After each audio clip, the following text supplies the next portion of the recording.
এই মুহূর্তে যে খবরের দিকে নজর রাখবো, সোনা পাপ্পু মামলায় কলকাতার 3 জায়গায় ইডি অভিযান। যেমনটা জানা যাচ্ছে, চক্রবেরিয়া, রয়েট স্ট্রিট ও কসবা, এই 3 জায়গায় চলছে ইডি তল্লাশি। আমাদের প্রতিনিধি সুকান্ত মুখোপাধ্যায় রয়েছেন আমাদের সঙ্গে সরাসরি। সুকান্ত, এই 3 জায়গায় যে তল্লাশি অভিযান চলছে, কিসের ভিত্তিতে এই তল্লাশি অভিযান, কি জানতে পারছো?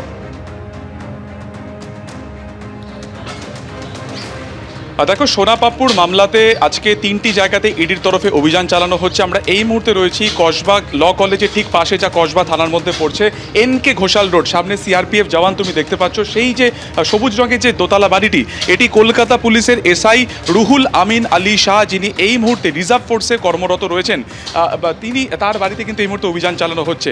একযোগে আরও 2টি জায়গাতে অভিযান চালানো হচ্ছে। একটি হচ্ছে ভবানীপুরের একটি আবাসনে, সেটি হচ্ছে একজন বিজনেসম্যান যার নাম হচ্ছে অতুল কাটারিয়া, যিনি জমি ব্যবসায়ের সাথে যুক্ত এবং প্রমোটার। এছাড়া পার্ক স্ট্রিটের একটি হোটেল, সেখানেও কিন্তু একই রকমভাবে অভিযান চালানো হচ্ছে। এদিন সকালবেলাতে নিউ টাউনে সিআরপিএফ ক্যাম্প থেকে 3টে টিম বেরোয়। একসাথে প্রায় 16 থেকে 17টি গাড়ির ছিল এবং সেটি শহরে আসার পর 3টি ভাগে বিভক্ত হয়ে যায়। প্রথম গাড়িটি বাইপাস থেকে সোজা চলে আসে তারা এই এসআইর বাড়িতে, কলকাতা পুলিশের এসআইর বাড়িতে, এবং আরও 2টি গাড়ি চলে যায়, যেটা তোমাকে বললাম পার্ক স্ট্রিটের দিকে একটি হোটেলে, ওই সেখানে চলে যায়, এবং আরেকটি হচ্ছে ভবানীপুরে একটি আবাসনে যায়। এই এসআইর বাড়িতে ইনি এই মুহূর্তে কিন্তু বাড়িতেই রয়েছেন, এবং যেটা ইডি সূত্রে আমরা জানতে পারছি যে সোনা পাপ্পুর যে মামলা, সেই মামলাতেই মূলত কিন্তু এই অভিযান চালানো হচ্ছে। আমরা জানি এই মামলাতে বেহালার ব্যবসায়ী জয় কামদারকে ইতিমধ্যে গ্রেফতার করা হয়েছে। আজকে তাকে ব্যাংশাল আদালতে তোলা হবে। অন্যদিকে কিছুদিন আগেই শান্তনু সিনহা বিশ্বাস, যিনি কলকাতা পুলিশের ডিসিপি পদমর্যাদায় ছিলেন, তাকেও কিন্তু গ্রেফতার করা হয়েছে।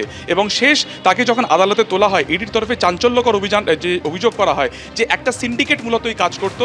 সেটা হচ্ছে যে এক ব্যবসায়ী, জয় কামদারের মতন ব্যবসায়ী, যারা কোনো জমিকে সে সিলেক্ট করতো বা শনাক্ত করতো, সেই জমির সাথে চুক্তি হতো। যদি সেই চুক্তিতে সেই জমির মালিক যদি না মানতো, তাহলে সেক্ষেত্রে দাঁড়িয়ে তাদের বিরুদ্ধে ফলস এফআইআর দায়ের করা হতো। এবং সেক্ষেত্রে কিন্তু কলকাতা পুলিশের অনেকজন অফিসার লেভেল যারা রয়েছেন, তারা পর্যন্ত যুক্ত রয়েছেন। এবং তৃতীয় পর্যায়ে সোনা পাপ্পুর মতন কিছু গ্যাংস্টার থাকতো, যারা মূলত এই জমিগুলোকে হাতিয়ে নেওয়ার কাজ করতো। কোটি কোটি টাকা শেষ কয়েক বছরে কার্যত তা আত্মসাৎ করা হয়েছিল। কলকাতা পুলিশের যে সমস্ত অফিসারের নাম যুক্ত রয়েছে শান্তনু বিশ্বাসকে, সিনহা বিশ্বাসকে জিজ্ঞাসাবাদ করে তার নামে তালিকা করা হয়, এবং সেই মোতাবেকই কিন্তু তাদেরকে ইনভেস্টিগেশন করা হয়। এখন দেখার যে এসআইয়ের বাড়িতে এই মুহূর্তে অভিযান চালানো হচ্ছে, এই এসআইয়ের ভূমিকা কী ছিল এবং এসআইয়ের রোল কী ছিল, শান্তনু সিনহা বিশ্বাসে তিনি ঘনিষ্ঠ ছিলেন কিনা, এবং এই যে সোনা পাপ্পুর মামলাতে, অর্থাৎ এই যে ল্যান্ড গ্র্যাবিং, বিভিন্ন জায়গা থেকে জমি হাতিয়ে নেওয়া এবং সেখান থেকে কোটি কোটি টাকা আত্মসাৎ এবং সেটাকে ব্ল্যাক মানিকে কার্যত বাইরে পাচার করে দেওয়া, এই সার্বিকভাবে এসআইয়ের কি ভূমিকা ছিল পুরোটা দেখা হচ্ছে। কি ভূমিকা ছিল এই এসআইয়ের, অবশ্যই আমরা তদন্তে কি উঠে আসে সেদিকে নজর থাকবে। ধন্যবাদ তোমাকে সুকান্ত। হাওড়া এবং দুর্গাপুর এবছরই 2 পুরসভাতে ভোট হবে। 2 জায়গায় প্রশাসনিক বৈঠকের পর জানালেন মুখ্যমন্ত্রী। এদিন হাওড়া পুরসভার অস্থায়ী চুক্তিভিত্তিক কর্মীদের একাংশকে কার্যত সতর্কও করেন শুভেন্দু অধিকারী। যত দ্রুত সম্ভব নির্বাচিত বোর্ডের হাতে ক্ষমতা হস্তান্তর আমরা চাই। রাজ্যে সরকার বদলের পর অবশেষে ভোট হতে চলেছে হাওড়া এবং দুর্গাপুর পুরসভায়। 2 পুরসভায় ভোট হবে এবছরই। বৃহস্পতিবার 2 জায়গায় প্রশাসনিক বৈঠকের পর জানালেন মুখ্যমন্ত্রী শুভেন্দু অধিকারী। হাওড়া পুরসভায় শেষ ভোট হয়েছিল 2013 সালে, আর দুর্গাপুর পুরসভায় শেষবার ভোট হয়েছিল 2017 সালে। হাওড়া পুরসভার নির্বাচিত পুরবোর্ডের মেয়াদ ফুরিয়েছিল 2018 সালে, কিন্তু আইনি জট এবং ওয়ার্ড পুনর্বিন্যাস সংক্রান্ত জটের কারণে থমকেই ছিল হাওড়ার ভোট। প্রশাসনিক বৈঠক শেষে মুখ্যমন্ত্রী জানিয়েছেন, এবছরের মধ্যেই হাওড়া পুরসভার ভোট হয়ে যাবে। যত দ্রুত সম্ভব এই বছরের মধ্যে নির্বাচিত কর্পোরেশন বা পৌরসভার হাতে দায়িত্বভার হস্তান্তর করার প্রক্রিয়া শুরু করার জন্য আমরা আজকের মিটিংয়ে সিদ্ধান্ত নিয়েছি। আমরা ডিসেম্বরের মধ্যে সব ঠিকঠাক থাকলে ডিলিমিটেশন ইত্যাদি ইত্যাদি আমরা গণতান্ত্রিক পৌর বোর্ডের হাতে হাওড়া কর্পোরেশন এবং বালি তুলে দিতে পারব। এই সিদ্ধান্তে খুশি হাওড়া শহরের বাসিন্দারা। এতদিন ধরে আমাদের ভোট হয়নি, আর উনি এসেই এই সঠিক ডিসিশনটা নিয়ে নিয়েছেন, আমরা খুব খুশি। ভোট হওয়ার পর কাজ হলে আরো খুশি। আশা করছি এবারে অবশ্যই মানুষ পরিষেবা পাবে। দুর্গাপুর পুরসভায় শেষবার ভোট হয়েছিল 2017 সালে। 2022 সালে মেয়াদ শেষ হলেও ভোট হয়নি। বৃহস্পতিবার দুর্গাপুরে প্রশাসনিক বৈঠকের পর মুখ্যমন্ত্রী শুভেন্দু অধিকারী জানান, দুর্গাপুজো বা কালীপুজোর আগে পরে এখানে পুরভোট করানোর জন্য রাজ্য নির্বাচন কমিশনের কাছে আবেদন জানাবেন। দুর্গাপূজা বা কালীপুজোর পরে যে কোনো সময় নির্বাচন করার বিষয়ে সংশ্লিষ্ট দপ্তরের মন্ত্রী অগ্নিমিত্রা পাল বা রাজ্য সরকার আমরা সহযোগিতা করব স্টেট ইলেকশন কমিশনকে। একটা কথাই আমি দুর্গাপুরের মানুষকে আশ্বস্ত করতে চাই, 2017 সালে আপনারা দুর্গাপুর কর্পোরেশনের ভোটে কেউ ভোট দিতে পারেননি। ভারতীয় জনতা পার্টির শাসনকালে কোনো নির্বাচনে কোনো ভোটার ভোটাধিকার থেকে বঞ্চিত হবেন না। বৃহস্পতিবার হাওড়া পুরসভার অস্থায়ী চুক্তিভিত্তিক কর্মীদের একাংশকে কার্যত সতর্কও করেন মুখ্যমন্ত্রী। এখানে 1700 জন লোক কাজ করেন পৌরসভা কর্পোরেশনে, ক্যাজুয়াল কন্ট্রাকচুয়াল। তাতে 500 জন অ্যাপ্রক্স তারা বেতন তোলেন, পরিষেবা দেন না। 8 ঘন্টা তো অনেক দূরের কথা, 8 মিনিটও দেন না, কারণ তারা রাজনৈতিক প্রভাবশালীদের আশীর্বাদ পুষ্ট। মানসিকতা বদলান, চিন্তা ভাবনা বদলান, নইলে এই সরকার এসব ক্ষেত্রে জিরো টলারেন্স নীতিতে চলবে। বাঁকুড়া, বীরভূম, পুরুলিয়া এবং 2 বর্ধমান এই 5 জেলার বিষয়ে দুর্গাপুরে প্রশাসনিক বৈঠক করেন শুভেন্দু অধিকারী। সুনীত হালদার, মনোজ বন্দ্যোপাধ্যায় ও পূর্ণেন্দু সিংহের রিপোর্ট, এবিপি আনন্দ।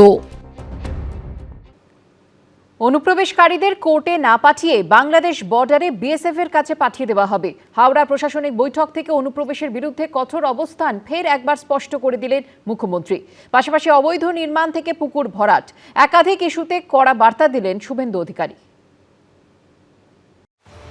অনুপ্রবেশ থেকে রাজনৈতিক হিংসা, বেআইনি নির্মাণ থেকে জলাশয় ভরাট, বৃহস্পতিবার হাওড়ার প্রশাসনিক বৈঠক থেকে একাধিক বিষয়ে কড়া বার্তা দিলেন মুখ্যমন্ত্রী। ক্ষমতায় এসেই অনুপ্রবেশ আটকানোর দিকে নজর দিয়েছে বিজেপি সরকার। কাঁটাতার বসানোর জন্য বিএসএফের হাতে জমি তুলে দেওয়ার কাজ শুরু হয়ে গেছে। এই প্রেক্ষাপটে বৃহস্পতিবারের প্রশাসনিক বৈঠকেও ফের অনুপ্রবেশের বিরুদ্ধে কঠোর অবস্থান স্পষ্ট করে দিলেন মুখ্যমন্ত্রী। অনুপ্রবেশকারীদেরকে কোর্টে না পাঠিয়ে বাংলাদেশ বর্ডারে বিএসএফ এর কাছে পাঠানোর যে আইন কালকে কার্যকর হয়েছে, গতকাল পশ্চিমবঙ্গে পুলিশ কমিশনারকে এবং আরপিএফ কে ডাইরেক্টলি বলে দেওয়া হয়েছে হাওড়া স্টেশন থেকে সিএ এর আওতায় পড়েন না এমন বাংলাদেশি অবৈধ অনুপ্রবেশকারী ধরা পড়লে কোর্টে পাঠাবেন না, তাকে ভালো করে খাওয়া দাওয়া করিয়ে সোজা বনগা পেট্রোপল সীমান্তে নইলে বসিরহাটে বিওপির কাছে পৌঁছে দেওয়ার ব্যবস্থা করতে এবং তার সংখ্যা প্রত্যেক সপ্তাহে থ্রু ডিজিপি সিএমওতে পাঠাতে হবে।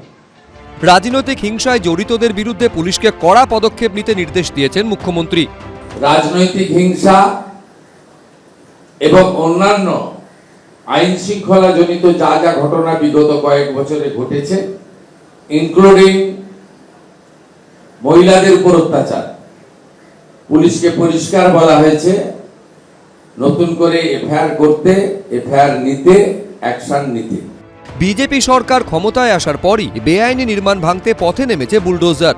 এদিনও অবৈধ নির্মাণ থেকে পুকুর ভরাট, বৈঠক থেকে একাধিক ইস্যুতে কড়া বার্তা দেন শুভেন্দু অধিকারী।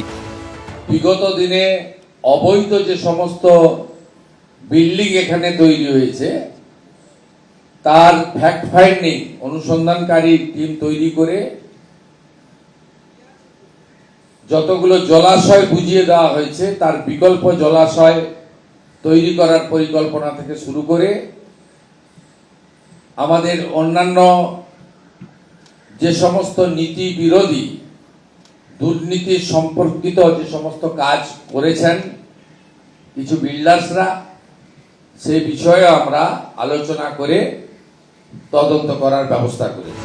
এদিন হাওড়ায় প্রশাসনিক বৈঠকে যোগ দেন রেলের আধিকারিকরাও। বিদায়ী সরকারের যে দৃষ্টিভঙ্গি ছিল, তাদের কাছে রেল ছিল শত্রু।